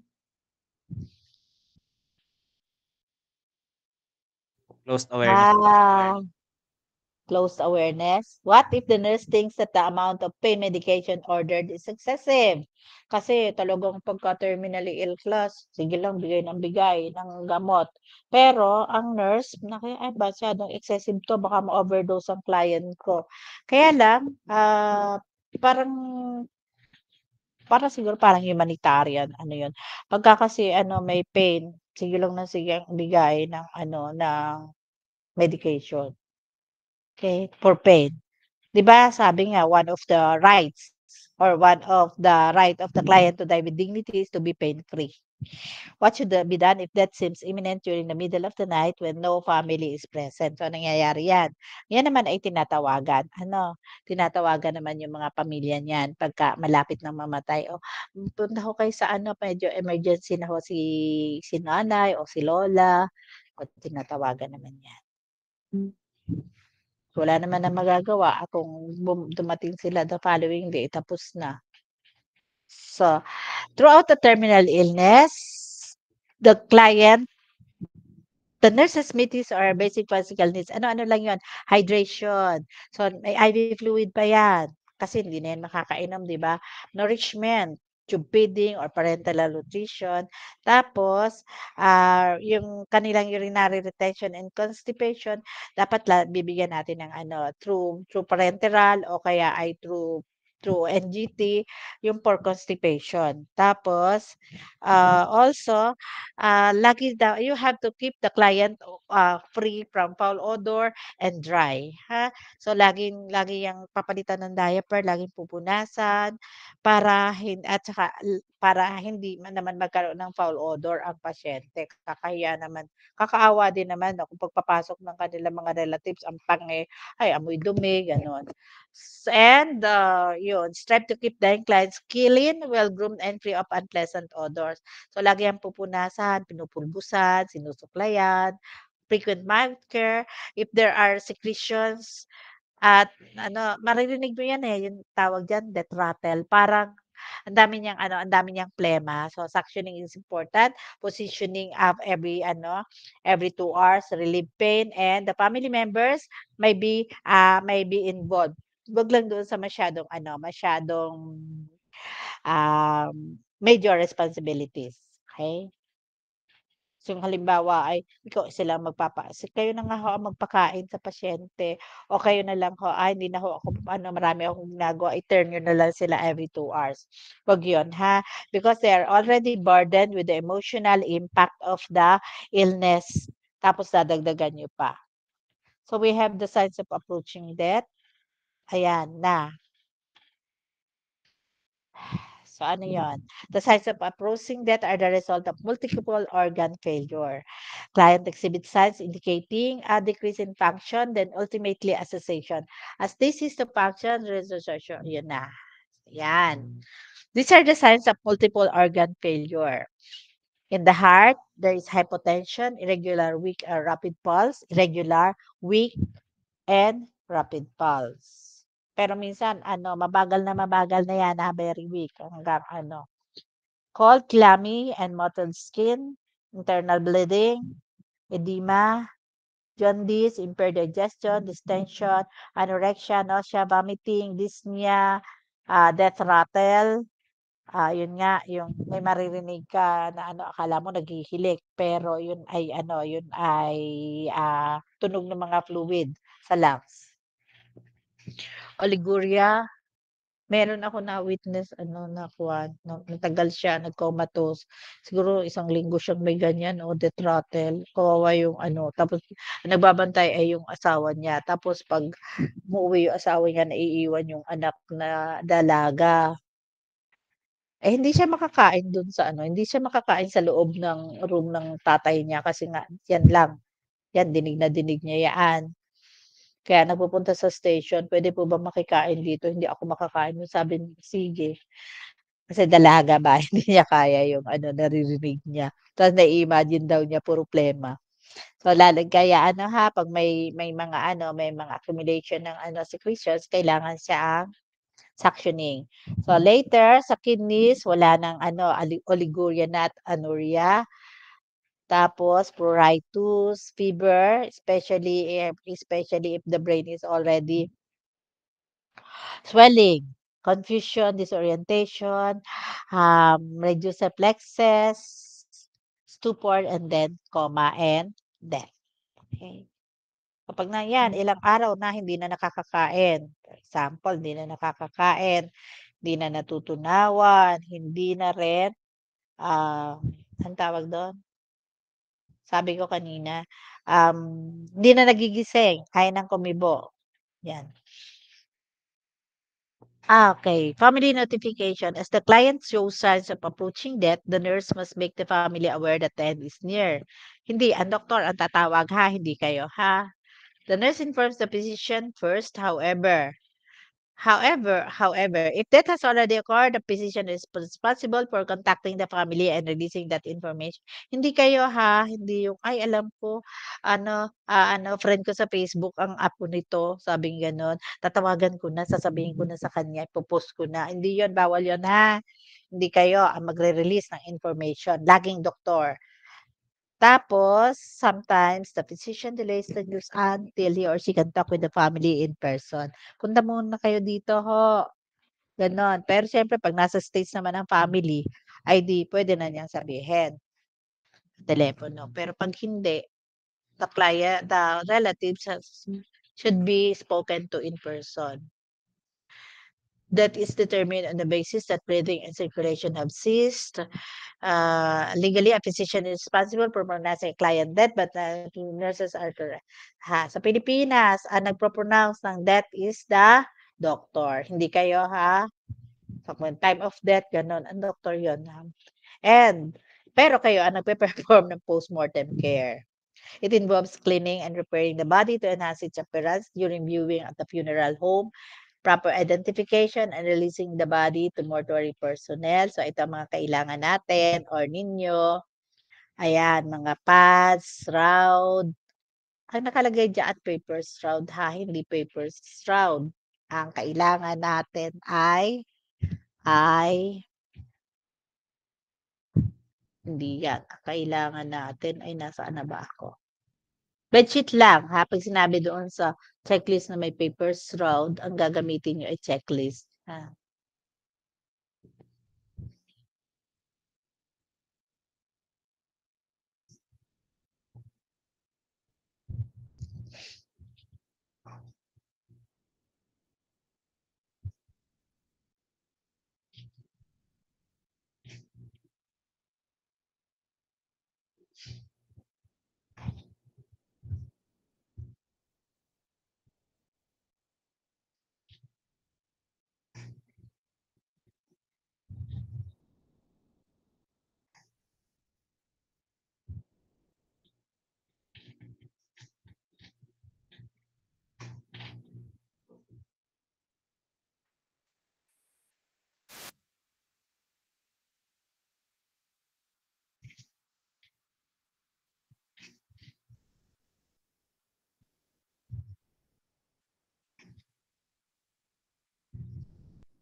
Hello, I'm Nikki Heatherton, Dementia Clinical Nurse Specialist in Lewisham and Chair of the End of Life Working Party at South London and Worsley NHS Trust. We appreciate that for many of you, this is an area you are unfamiliar with and may cause you to have concerns about end of life care or care of the deceased. We want to highlight some resources that are available for you to reassure you that the Trust wants to support staff in dealing with these situations. If you work in another trust, please refer to your local policies. Hello, I'm Claire Squire. I'm a community matron with PMOA and an End of Life Care Working Party member. For the past 3 years, we've been working on the end of life care policy and issues related to this, mainly for the people in our directorate, focusing on those with dementia. Due to the COVID-19 virus, we're now having to think about a wider group of people, those who might get infected in our units, and sadly some who may die. We have made a short video for you to watch about the care of the deceased. Please follow the most up-to-date recommendations for the use of personal protective equipment. It's really important never to leave the deceased patient uncovered and to use a white sheet to cover the whole body if you have to leave the area. This is really important to maintain the patient's privacy and dignity. For COVID-related deaths, please follow the infection control guidance. Your patient will need to also wear a mask for this procedure. Position the patient on their back as soon as possible and position the limbs in a natural manner, arms either side, and removing all but one pillow. Close the mouth and support the jaw by placing a pillow or rolled up towel underneath the chin. Do not bind the patient's jaw with bandages. This is to avoid leaving marks on the patient's face, as this can be difficult to remove later on. Gently close the patient's eyes if they're still open by applying gentle pressure for 30 seconds.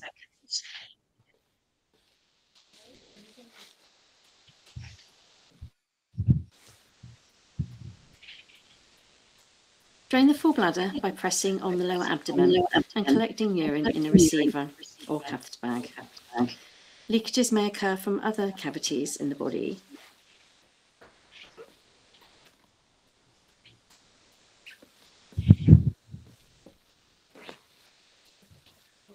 It's got an ulcer on his legs. There we go. Your legs up.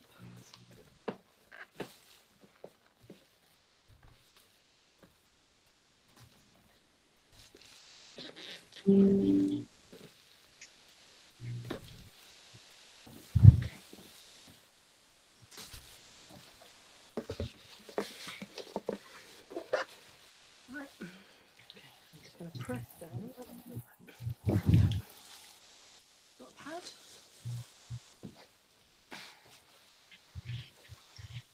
Place an incontinence pad in situ.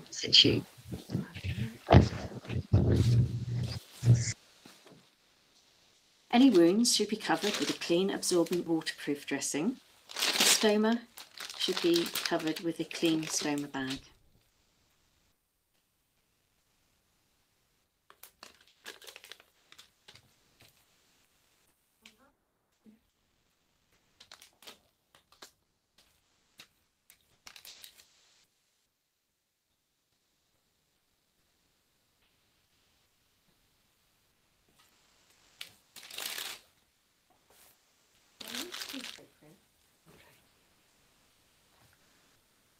Wash the patient unless requested not to do so for religious or cultural reasons or carer's preference.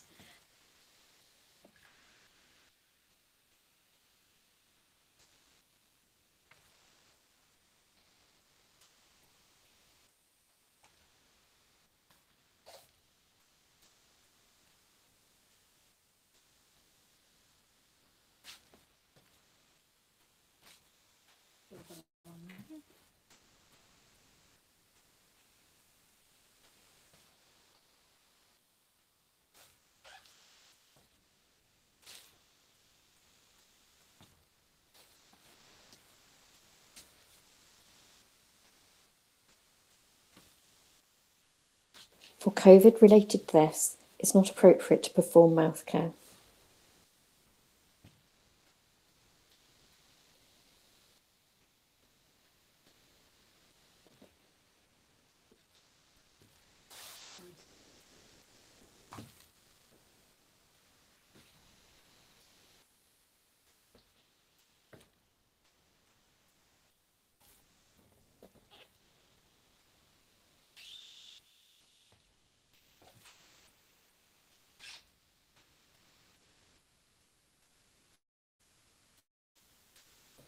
Mementos or keepsakes, such as a lock of hair or a handprint, may be offered. These must be placed in a sealed bag and not be opened for 7 days.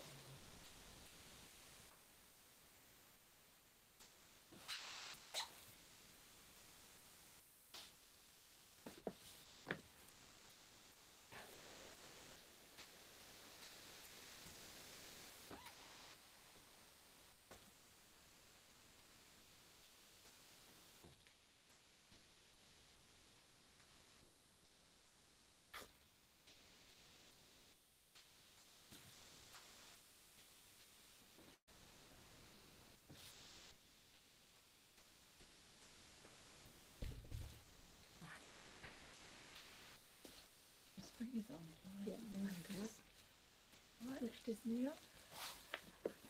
Now I'm just gonna pull you towards me. When moving patient, air can be released, and this can sometimes be confused with breathing. Not to be alarmed if there's any leakage from any orifices, which sometimes happen.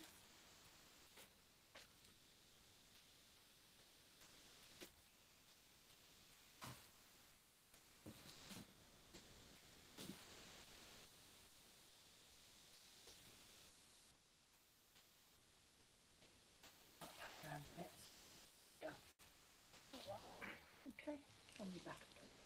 There we go.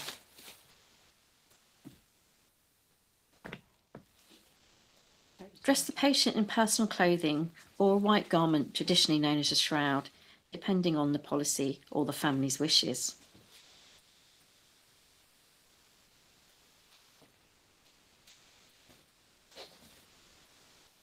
Remove all the jewellery in the presence of another nurse, unless requested by the family to do otherwise.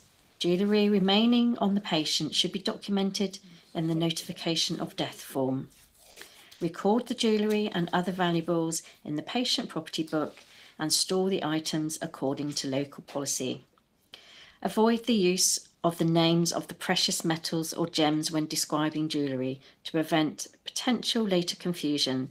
Instead, use terms such as yellow metal or red stone. Rings left on the patient's body should be secured with tape. Ensure that the correct hospital patient identification label is attached to the patient's wrist and attach a further label to the patient's ankle.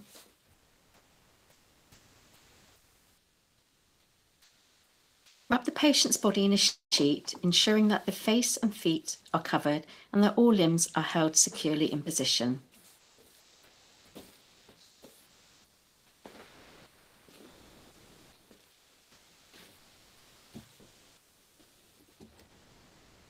Deceased property should be handled with care. Any clothing or blankets should be ideally disposed of. If they must be returned to families, they should be double bagged and not open for 7 days. Anything that can be wiped down should be wiped clean with hospital disinfectant.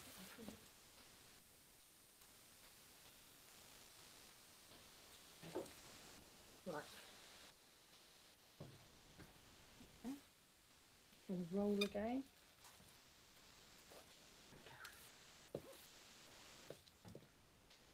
Roll the patient and place a clean sheet underneath.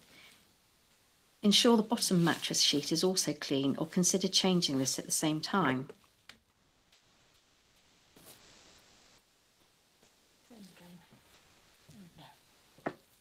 Roll you, John.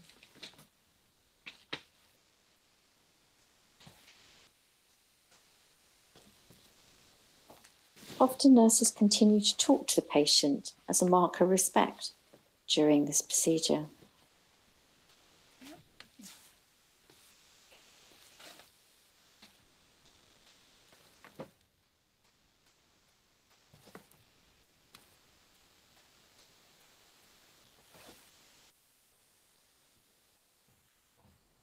Working from the feet upwards, tightly wrap the body in the bottom sheet, ensuring that the limbs are aligned and secured and all parts of the body are covered.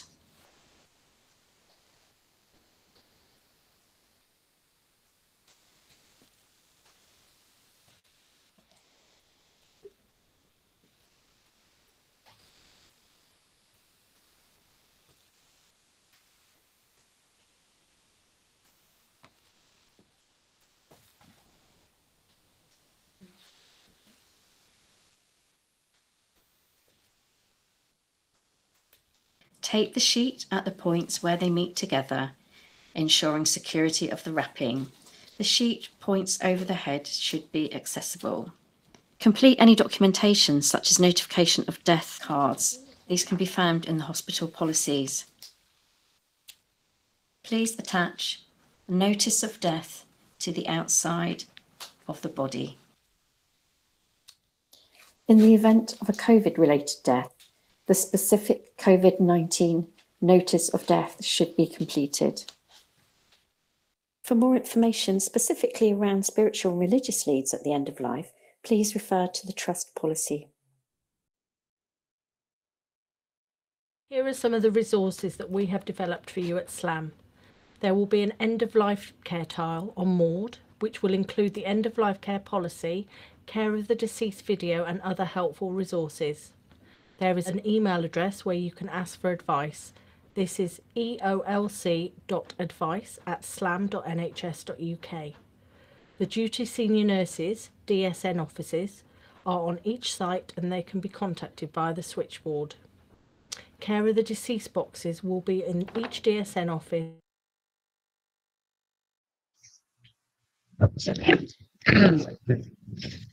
Okay, so I sent you that. I have sent you that. Meron pa tayong hindi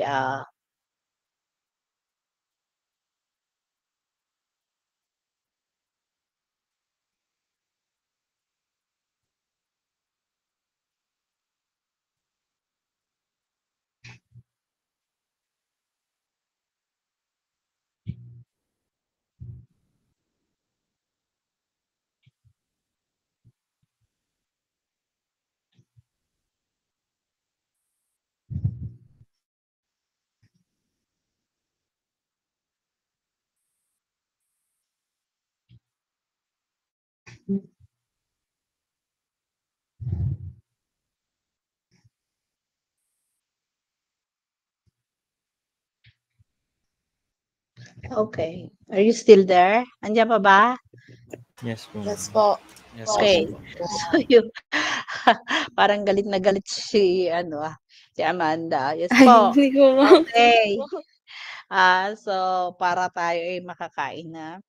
So this is your assignment for next week. I have uploaded already na may mga binura ako. So I have uploaded already the PowerPoint presentation, the very short PowerPoint presentation like at CATS ADL and the Lawton Brody IADLs na PDF in the PDF form. So this is what you're going to do. Conduct an assessment of ADLs of a client of client of your choice using both the CATS ADL and Lawton Brody IADLs. ADLs yun sa CATS ADLs, may S sa dulo. And accomplish the following. Record the activities through a video of your observation and interview as appropriate. So kung naobserbahan, na hindi puro interview ha, if you have the opportunity or if you can observe or make observations, then you have to record the activity as well. Document your findings and interpretations.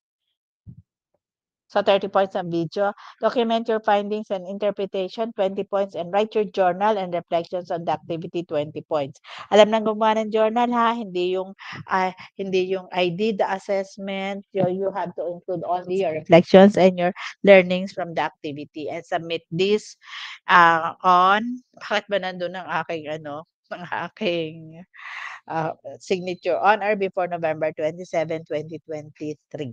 Okay? Hello. If there will be time for us to discuss. Hello, class. Yes po, ma'am. Yes po. We may discuss. We can discuss. Okay? So, wala pa ito. Ilalagay ko pa ito doon sa inyong assignment. Tapos, wait. So, ngayon,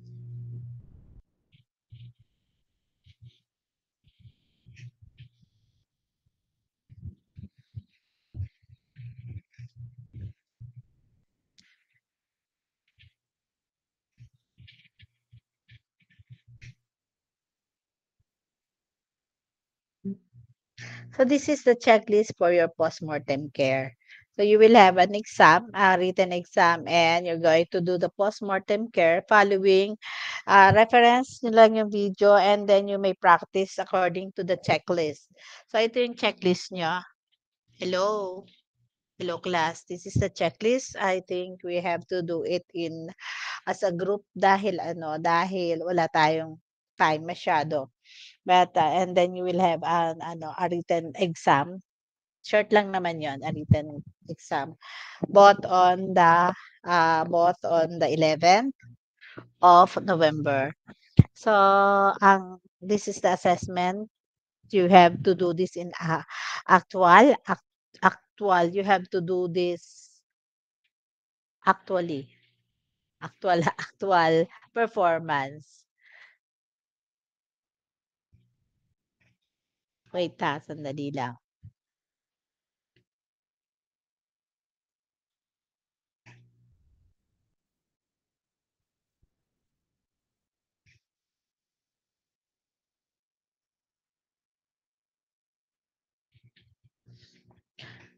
Okay. So determine that the client is dead by assessing breathing and circulation. You have to do this all, ha? Tapos, notify the nursing supervisor. Of course, kayang-kaya nyo yung gawin yan. And inform mortuary personnel in the planning. And I'll go to the I'll go to the tapos, yun, privacy, gloves. And then, tapos, nakita ninyo, di ba, when you watch the film, when you watch the video, ang inilagay nila ay unan, beneath the chin. Masyadong malaki yung unan, kawawa naman, double dead. Mamamatay pa sa sakal. Okay, so small rolled towel lang ang dadalhin nyo, ha? And then, hindi naman kailangan na punasan ng buong katawan, ha? Just yung meron lang may mga secretions and siguro mga part ang arms and upper body. Tapos, disposable pads between the legs and under the buttocks. Para pag binuhat siya wala namang maiiwan sa ano, wala naman na makikita sa nakabalot sa kanya na ano, na sheet na may mga secretions pa rin. Tapos identification tag, magawa na lang kayo ng identification tag class ha. Puwede naman ng sticker lang. Tapos, kailangan ang identification doon sa ano ha, kasi sa ibabaw ng shroud. So, wrap the body in a paper shroud. Wala tayong paper shroud. Ang gagamitin ninyo ay bedsheet. Okay? Tapos, cover nyo pa ng isang body with a sheet. So, bali, 2 ang sheet na gagamitin nyo ha. Tie the bedside area, dispose of soiled equipment, tapos, assessment so yung documentation niyo, assessments that indicate the client is dead. So, walang pulse, yun yung mga signs ng dying kanina. Tapos, the time of death, sino ang notified? You notify the physician and the physician notified the relatives, care of the body, how did you go about the postmortem? And if the body has already been transported to the morgue or transferred to mortuary personnel. Lahat to ha ang gagawin niyo. Madali lang 'yan. You do it in a group. You just practice this and refer to the video that was presented kung paano magbalot. Nandun 'yun, 'di ba? Nakita niyo ba kung paano? Hello. Yes po. Yes po. Ayun. So 'yun ang susundin ng balot. Okay? So I have sent your if there will be changes, then we will be talking, 'di ba? We will be communicating about the changes. Tatanungin pa natin kung matutuloy ba 'yon or apektuhan din kasi yung defense ng third year. So okay, do you have any questions? Wala nang tanong. I will be sending you this. Yes, Daryl. Ma'am, question lang po. Ilan po yung dapat Yes. mag-perform po? Mag-perform sa finals will be on December 11. Ma'am, I mean, ilan po yung mag-perform? Pag Group. ginagawa yun. Isang Sa group. Sa isang group, isang patay. Tsaka po dalawang nurse. Ay, ano nga ba? Hindi yata. Teka muna. Hindi, lahat kayo magpe-perform. Teka muna. Ano nga bang ginawa? Parang hati yata. Parang hati yung group. Para hindi naman napaka-crowded kayo.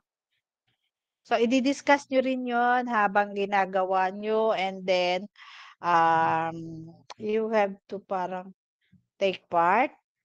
Lahat merong participation. Okay, bahala na kayo. Mag-usap-usap kung anong gagawin nyo. Ma'am, Yes, sa Mr. isang group Armand. po, ma'am, ilang members? Ilan ba kayo?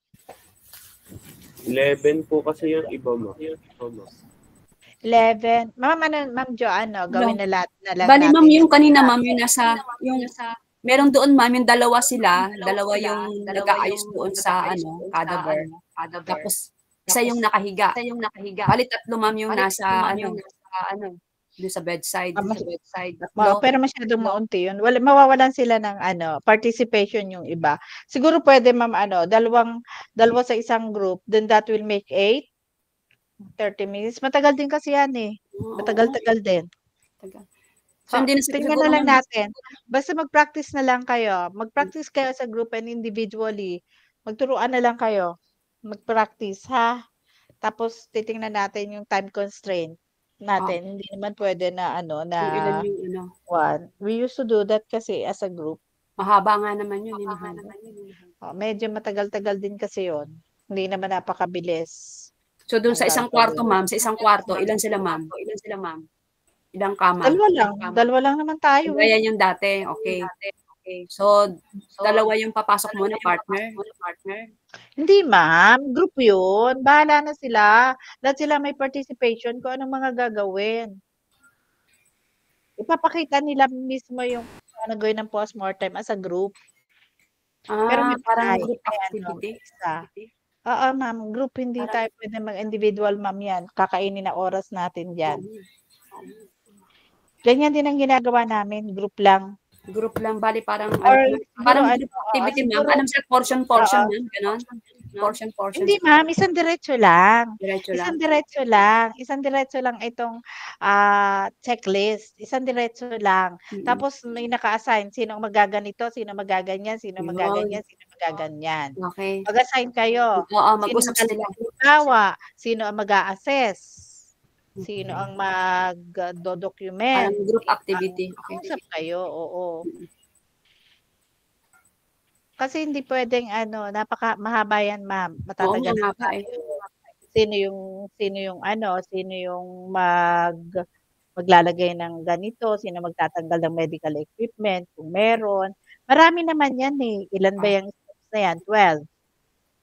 Okay, so kung hahatiin yung steps, 4 ang gagawa, 4 sa 3 steps, 4 ang gagawa. Basta bahala na kayong gumawa ng ng strategy ninyo kung paano gagawin. Okay? Naintindihan ba? Hello? Yes po, ma'am. Students, okay na? Opo. Basta you do it, you perform according to the checklist, refer to the kung paano yung tamang movements doon sa sa video. Isinend ko yung link. Nasa inyo na. Ha? Naka-upload na. Hello? Okay po, Yes ma'am. po, ma'am. Yan. O, may Mahaba nga question kasi. ba? Papagod na nga ako eh. Alas 8 na pala. Kanina pa kami. So, kailangan alam nung bawat isa yung ginagawa, tsaka yung sinasabi. So, yun ang degree. Tapos ko lang yung assignment, ha? Okay. Ninyo. Kung saan nyo ipapasa yung inyong assignment. Okay? Sige na, gagawa pa ako ng grade. Thank you po, ma'am. See you on Friday. Tama ba? Friday? Yes po, ma'am. Yes po. Oo, okay na tayo, Daryl, doon? Apo, ma'am. Nakausap ko na din po yung magulang. Nakita mo yung lugar? Apo, ma'am. Bali po yun, ma'am. Isinita po kasi siya, ma'am. Tapos parang 2 o 3 lang po yung makakapasok. Halos. Kaya nga. So, yung iba nasa labas. You may bring portable chairs kung meron. Yung mga ginagamit yun sa sementeryo. Okay? Kung meron, laglag yan. Sandali lang naman yun eh. It will not take a long time. Siguro. Yes, Mr. Acapulco. What is your problem? Present ka pala. Diba nag-raise ka ng hand? Yes po, ma'am. May nagtatanong lang po Ah. from AM Shift if may service daw po ba sa Friday? Friday, wala. Friday ay, paano magkaka-service? Diba sa silang tayo? Tama ba ako? Sa silang? Yes po, ma'am. Wala na, ewan ko lang ha, kung, hindi ko pa kasi nakausap. I-try ko lang, pero, itatanong ko, pero parang hindi ko sasabihin ko kay Sir Ray kung kung meron, ay baka kasi hindi pumayag pagka home visit eh. Okay po, ma'am. Thank you po. Baka kasi, 'di ba? Tsaka walang doon, walang parking. May inis na naman yung driver natin. Ano lang naman yun eh, yung ano ba yon? AM group ba yon? Yung pupunta sa silang? PM po, ma'am. Kami Ha? PM. O PM. O yun lang naman muna. Tapos yung isa naman sa na magkikita sa Indang. Ay, sa 13, di ba? Yes Tama po. ba? Opo. Yung usapan? Ayun. O, so, tatanong ko pa, ha? Sasabihin ko kay Sir Ray kasi siya makikipag-usap bukas. Okay? So, sasabihin ko na lang sa inyo, magkikita pa naman tayo, di ba? Or ko na lang dito, ipopost ko na lang. Ha? Sige na, Yes class. po, ma'am. Thank you po. Hindi, gagawa pa ako ng grades nyo. Sige, complete ko na lang kaya para hindi na ako gumawa. Okay, so sige, class. Thank you. Students. Thank you po, ma'am. Thank you po, ma'am. Thank you po. Ma'am. Thank you Thank you, po. ma'am. Bye. Bye-bye po.